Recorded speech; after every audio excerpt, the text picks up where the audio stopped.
this last exercise was write an essay envisioning a life 5 years into the future where you were living exactly the way you wanted to live.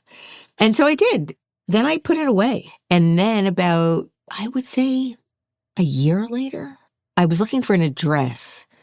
And then I came upon the essay and was astounded because several of these big, audacious hopes and dreams had already begun to manifest.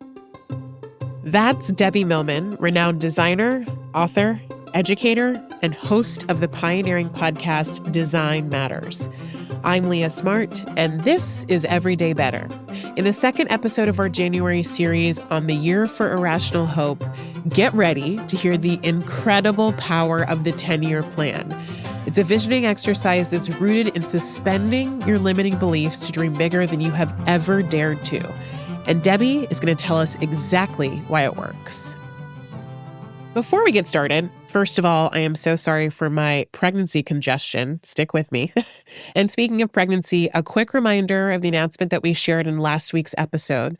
Starting in mid-February, our show is going to take a pause while I go out on mat leave and focus my attention on my growing family. To be clear, though, this is absolutely not the end of my work by any means. It's going to continue, and you can still find me on LinkedIn, hosting leadership coaching sessions and interviews. But I'll also be on Instagram and Substack, sharing a lot more of what I'm thinking about and some of the topics that have been deeply personal and important, I think, to myself and to many of you on your own self-development journeys. The links are going to be in the show notes, so check those out and follow up for more updates. But until then, keep tuning in through February for a few more of our best episodes yet. Lastly, before we jump in with the legendary Debbie Millman, I've got a big favor to ask you that is a little bit time-bound. If you've listened to this show and you've never left a review on Apple or Spotify or sent us a comment on Spotify, please do it before we go on hiatus. Myself and my whole team get so much joy out of seeing how we've impacted you and what parts of the show that you've loved and episodes and conversations that have really resonated. And if you're new here, be sure to follow Everyday Better on the platform that you're on right now so that you know as soon as we come off of hiatus. Thanks again, and we'll be right back with Debbie Millman.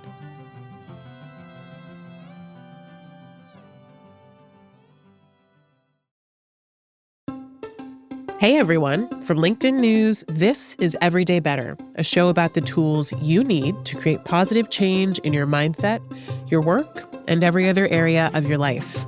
I'm Leah Smart, LinkedIn's senior editor and a certified professional coach, and I help people become better versions of themselves one day at a time. And every week, I sit down with a trusted voice, so together we can explore how to take small steps toward big changes, the kind we plan for, strive toward, or never saw coming. Last week, I talked about the theme of our January series, which is this idea of irrational hope. It's the belief that things can get better despite any and all evidence that might point to the contrary. And I want to reiterate that you have the power to make change for yourself. You have the ability to start changing your own corner of the world. And I think that's what's really important in this series, is that irrational hope can start with you, and also that it is contagious. So when you start, other people see you, they want more of what you're having, and that's how you shift relationships, community, and your corner of the world. So today, in the second episode of our Irrational Hope series, I sat down with Debbie Millman. She is a legend in the design space, and she's the perfect person to talk to about irrational hope, and I'm going to tell you why in a sec. First, here's what Debbie has worked on. Debbie has consulted for the world's biggest brands like Burger King, Haagen-Dazs, and Star Wars. She's published 8 books, and she's been teaching branding for 20 years at the School of Visual Arts. She also hosts Design Matters, which is one of the first and longest running podcasts in the world, people. But I actually know Debbie because of an exercise she teaches in her class called the 10-year plan. Now, the 10-year plan is a visioning exercise, and before you get all worried about it being woo-woo, I want to talk to you about where it came from and what it actually is. So she got this from her mentor, Milton Glaser. He's the guy who created the I Heart New York logo, which is pretty cool. And in this plan, you envision your life 10 years from today. This isn't about what's like realistic or possible.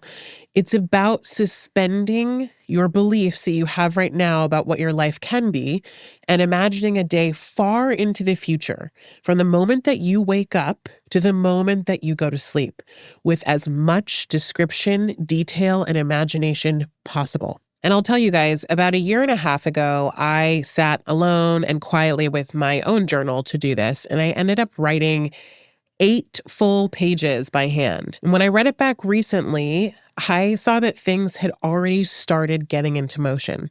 For example, in my 10-year plan, I imagined living in a place that felt like a true home in New York City.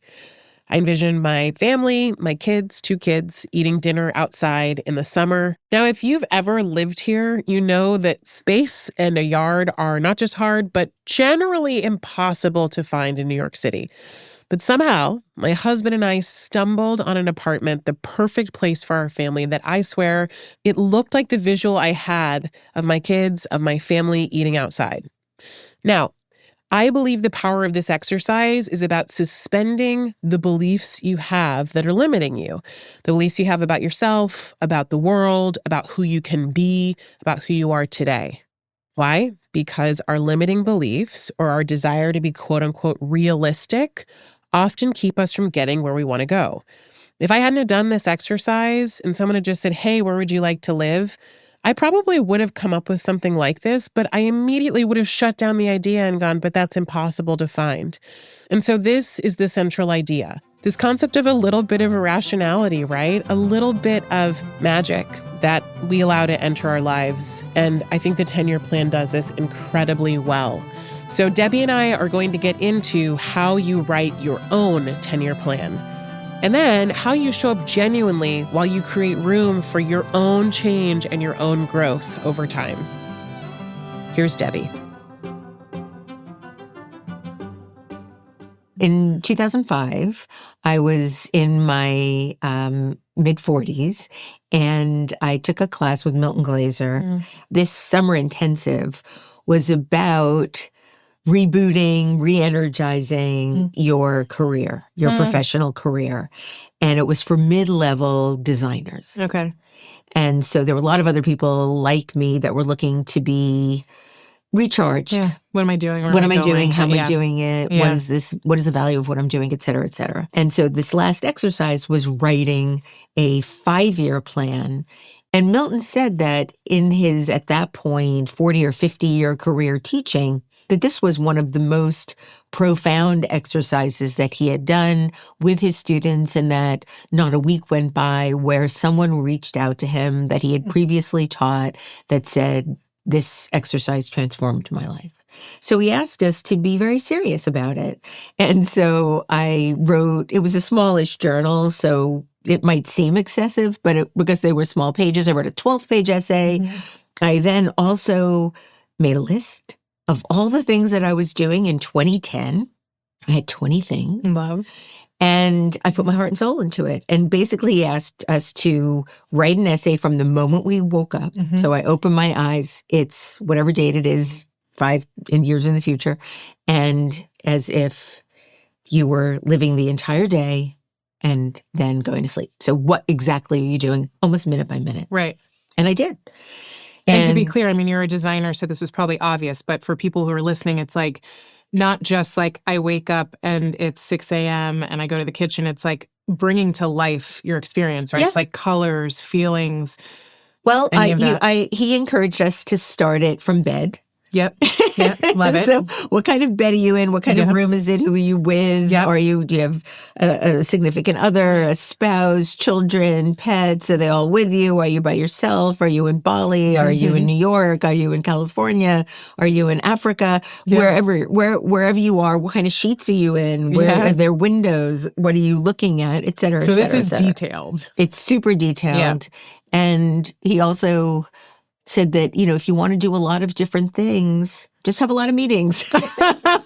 and so that's what I did. I had a meeting with a publisher and a museum that I was doing an exhibit for, and on and on and on. And I really put a lot of faith in what was possible, which was unusual for me. But I really wanted to do this and do it right. And so I did. And then I put it away. And then about, I would say, a year later, I was looking for an address. And then I came upon the essay and was astounded because several of these big, audacious hopes and dreams had already begun to manifest. Within a year. Within a year. And you had not sat down and a couple months later been like, okay, what needs to be happening? No. You were just, you closed it and walked away. Yep. I had a book deal. I was teaching at the School of Visual Arts. Everything that I really wanted to happen happened. I even had opportunities to do things that I no longer wanted to happen. So it was astounding to me. Now, my 10-year plan actually took about, in its entirety, probably 13 to 15 years to fully manifest. I mean, every single thing happened. All 20. What do you attribute it to? Because I've heard you also say you had students, of course, over the years. You weren't shocked when I told you something has already happened. It's been a year and a half since I've written mine. Well, I think there is something about declaring hope and intention that helps bring it forth in your subconscious. I'm not really a woo-woo person. So the fact that I even believe in this is somewhat of a departure for me. I'm much more a science nerd. So the fact that this feels sort of magical flies in the face of a lot of my beliefs. You're a what's probable, not what's possible person. Okay, got it. Okay. And so I have to suspend my sort of normal ways of thinking about reality when I think about this a little bit. But I do think it has something to do with planting the seed in yourself. And then subconsciously, unconsciously, sort of willing it to happen. That's the only thing that I can suggest making it make sense in any real way. Yeah. What I also can say for myself is that in 2017, because at that point it had been 12 years, during 2017, a number of people had said, well, have you written another one? Because 2017 was when I shared this exercise on Tim Ferriss's show. And at that time, it went a little bit viral. And I thought, maybe this is a good time to do it. I had a really rough year in 2017. Went through a bit of a depression. And so I took this as an opportunity to, again, try and manifest. And I wrote another one. And in that one, I envisioned true love. And, at that point, I was 57 years old. I've had a lot of loves. But I was looking for my true love, my soulmate, which had not yet happened in the way that I'd hoped and dreamed. And then in October of 2018, I went on my first date with my now wife. And she is the love of my life. I know. I could cry. Me That's too. incredible. For me, writing this 10-year plan or writing any of my past visions for myself have been a lot about this idea of suspending my beliefs about what reality is for me in order to create something from very little instead of creating from the evidence I have in the past or what I've heard societally. Yeah. So as a Black woman, going, I want to have a podcast. I want to do this thing. I want to be able to build something. I want to be a writer. I want to be, all of the things that were kind of in my dream are things that easily someone else could look at me and go, oh, that's not realistic. Yeah. And so what I love about this is, my story of origin didn't really have anything to do with my 10-year plan. Of course, there was impact, but I was able to suspend. I said, suspending your version of your reality. Yeah. Because everyone has a different version of their own. Yeah. I was able to suspend that and write it. And so I could live outside of this sense of identity that I had over here. So that's it's a very freeing experience. Yeah. One of the things that I really urge people to keep in mind as they are undertaking this exercise is to not think about process. And that's probably the most important aspect, because people get very caught up in how can I envision this already happening if I don't know how it could happen, if I don't know what steps I need to make it happen, if I don't need to will it into creation. Right. And that you have to put aside in order to be able to really fully envision. You can't think about how you're going to do it. You have to envision it happening and let your subconscious take over from there in the time between you write it until the time it manifests. The other thing that I want to say about the timing, I have had students in some of the workshops that I've taught over the years that are in their 70s. And then they come to me and say, I don't know if I'm going to be alive in 10 years. Right. Like, then make it for as long as you want to. Right. Right. If you want to make it a 3-year plan or a 5-year plan, Go for it. go ahead. Yep. There's no hard and fast rule that you have to do anything a certain way when it comes to this, as long as you really give yourself the space to envision without obstacles in this one exercise. I am very interested in identity personally, especially as my life has expanded. I've spent the last 15 years fully focused on myself as a careerist. That's my identity. And becoming a mom forced me to expand that. And so my identity changed, and it has forever changed. And one of the things I find that's really difficult is accepting sometimes that change in identity and trying to figure out, how to get yourself retethered. What is my identity today? So I find myself personally fascinated for other people who are in these transitional moments to help figure out, how do we rewrite our identities, or do we? Like, is that how you've seen it? I think that is such an incredibly important question. And as someone that has always been somewhat terrified and also resistant to change, I'm not sure I have an adequate answer. I think that my allegiance to the various things that I've done over my life has been both a blessing and a curse, in that I do have an enormous amount of loyalty, stick-to-itiveness, dedication to doing things. If I look back at the major significant chapters of my life, they all go on for a really long time. I worked at Sterling Brands for 21 years. I'm now working at the School of Visual Arts for 20 years. I lived in the first apartment that I owned for 20-something years. I've done the podcast for 20 years. Those are all good things for the most part, but I tend to stay with things for a little bit longer than I should. And that is something that doesn't matter as much when you're in your 40s, but absolutely matters when you're in your 60s.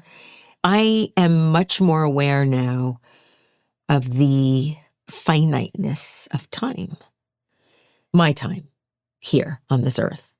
And so I am contending with a lot of questions about longevity, legacy, choice, and safety and security and meaning and purpose.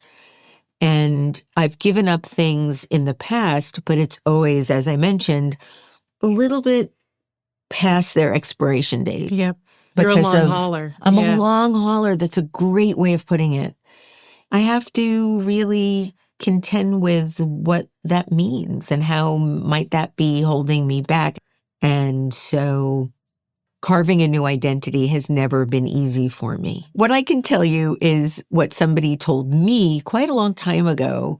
I was doing a panel discussion, and one of the women that I was interviewing was at the time, or had just stopped being the general manager of Puma, and she had left to start her own retail store.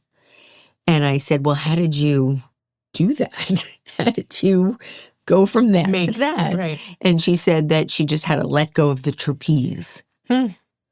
And at that point, I had this visual of me not just holding onto the trapeze with my fists, locked fists, but with my elbows and my legs. And I was sort of all pretzeled and contorted around this trapeze. And then ultimately, I did just leave. What I can tell you is that I've never regretted stopping doing something, ever. So I don't know why I always get so scared about these things.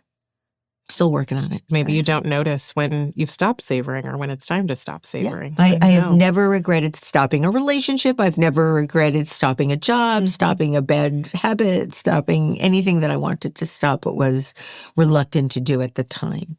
And so I try to keep that front and center as I'm looking at the future. But it does have a lot to do with being uncertain about the future. And one of the things that I do know about that is that when we're thinking about our futures, we often aren't able to conjure up the things that are going to happen because we don't know that they're going to happen. We don't know about the opportunities that might come our way. We're only thinking about what we're losing. And that's hard. Yeah. We'll be right back with Debbie Millman, and we'll get into why Debbie, as a branding expert, recommends giving yourself room to grow into your 10-year plan without worrying about if it fits your idea of what your personal brand or outside perception of who you are should be.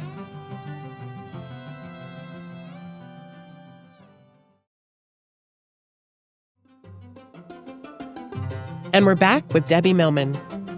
You know, I know you've talked and liked talking a lot about this idea of personal brand being BS. I'm curious to shift to that conversation because the way that I put all of this together is there is a possibility for irrational hope. And that for me really is what the 10-year plan is in a lot of ways, is I'm choosing to suspend my belief so that I can find irrational hope, give myself the vision of what that is, put it onto paper, and move forward with the belief. And part of that, I feel kind of transfers into how I show up in the world, what my reputation is for people who are still thinking about brands, what my brand is.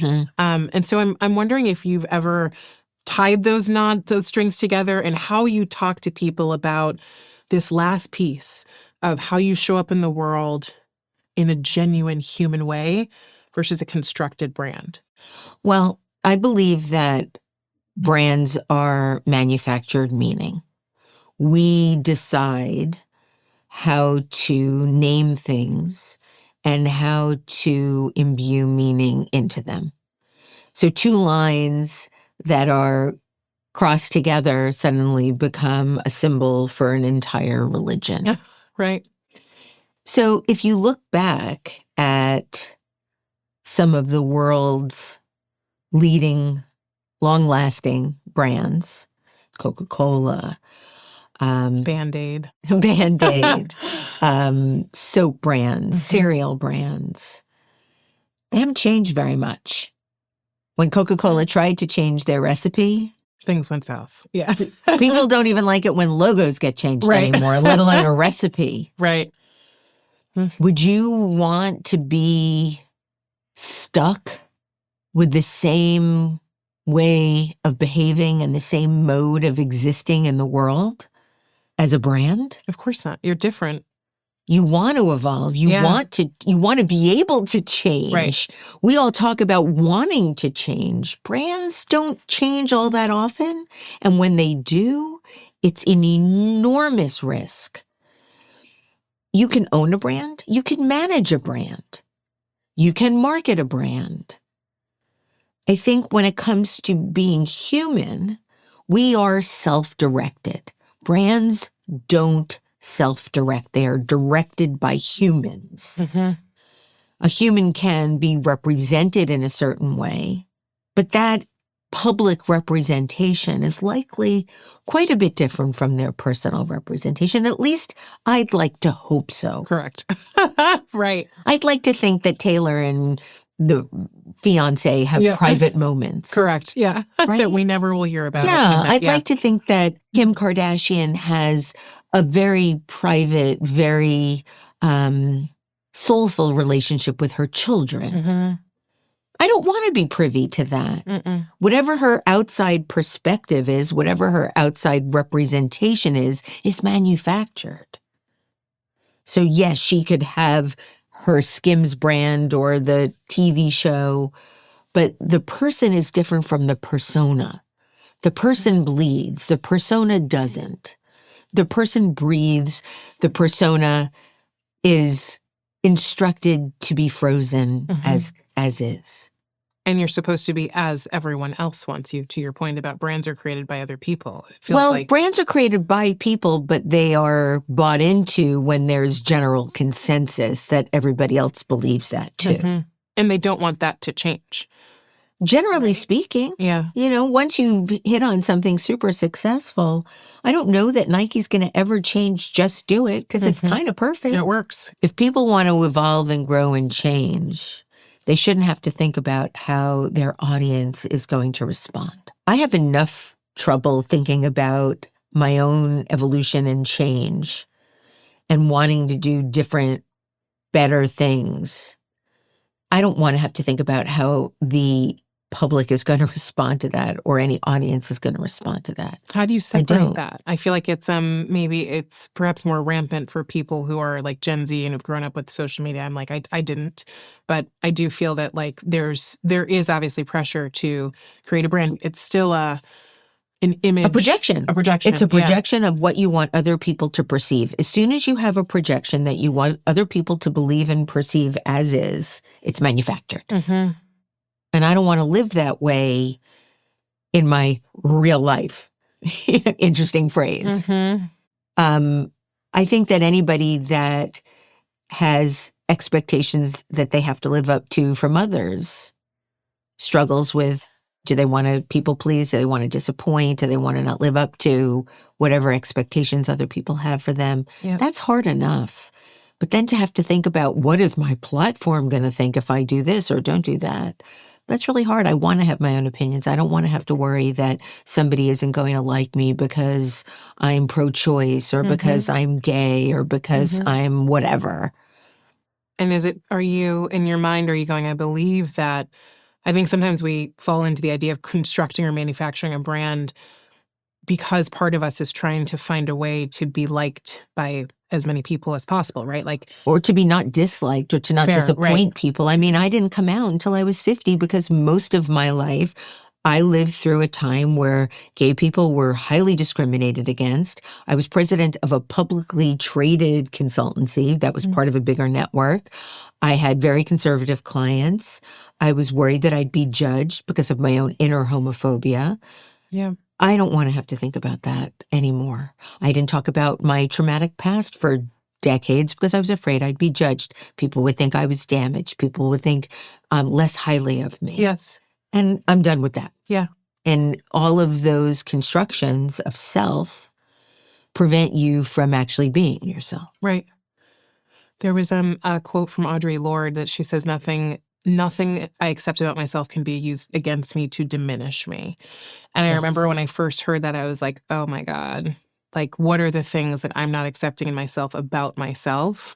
Yeah, I've been afraid for too long about being truthful about who I am that I don't want to have to think about how other people are going to approve or not.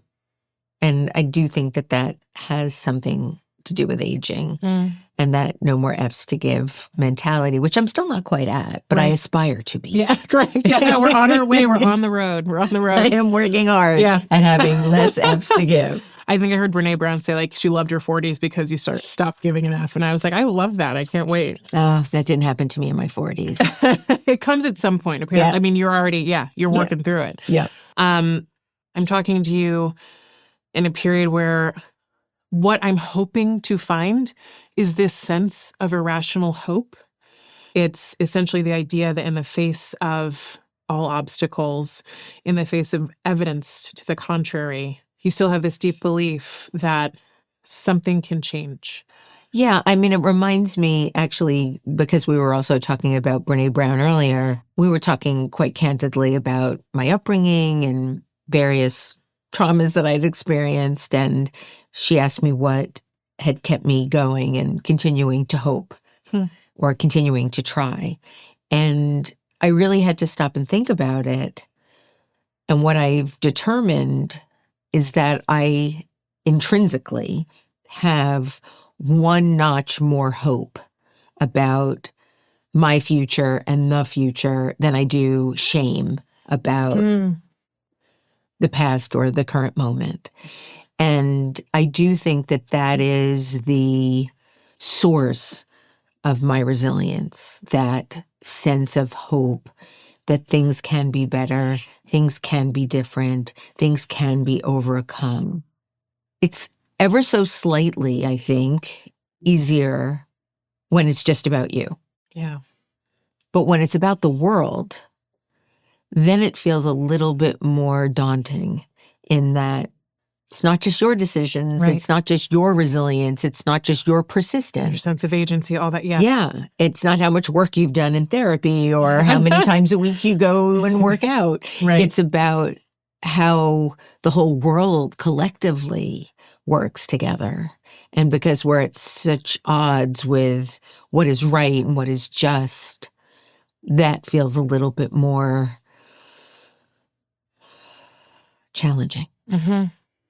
I really like the point of like, it's like I see it as like a seesaw or something, or it's like your notch more of hope Yeah. is what's like allowing you to, or what has allowed you in the past to find it. Yeah. I do agree that there's a difference between ourself, like talking about a 10-year plan. It's like I can write till the cows come home about my 10-year plan for my life, but I don't know, like I've never even thought about this till you were talking. I'm like, has anyone ever written a 10-year plan for the world? I think we should all do that. I think that we should have a 10-year Right. collective global essay writing experience or videotaping experience where everyone that can somehow puts it out into the universe that this is what we'd like the world to be, to become, to manifest.